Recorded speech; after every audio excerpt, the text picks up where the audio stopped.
Heating and cooling account for the biggest single energy use in the typical Australian home. To reduce this use, we need to stop the heat getting in summer and stop it getting out in winter. One of the main ways heat gets in and out of your house is through the ceiling. You can save up to 45% on your heating and cooling costs by insulating your ceiling, which could add up to over $200 per year. Ceiling insulation comes in two main varieties.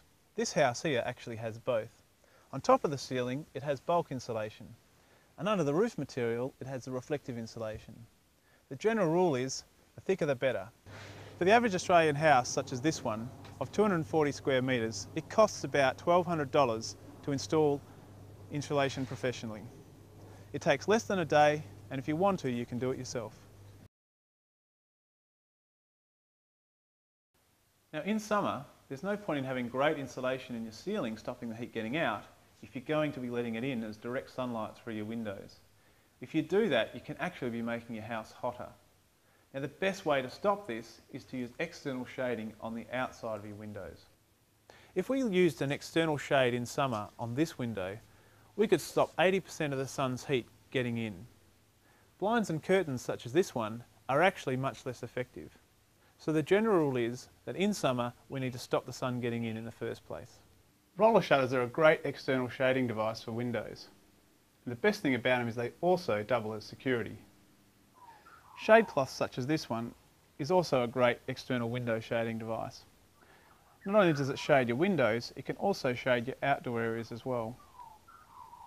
You can get them professionally installed, or for under $500 you can buy them from your local hardware stores and install it yourself.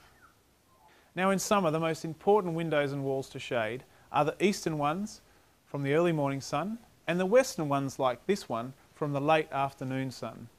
And of course you must also make sure that the northern sun does not come into your house throughout the middle of the day. One of the best ways to shade the north, east and west of your house is to use deciduous trees or vines like this fruitless grapevine. When the leaves are on in summer, it keeps the warm sun out and creates a wonderful dappled light underneath.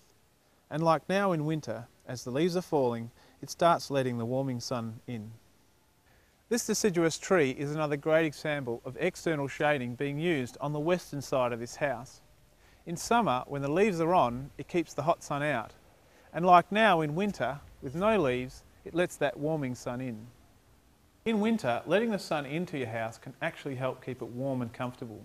So any external shading you do use needs to be designed to keep the high summer sun out and allow the low winter sun in, or make it removable. So these changes not only save you money, energy and greenhouse gas emissions, they can also make your house much more comfortable and so are well worth the effort.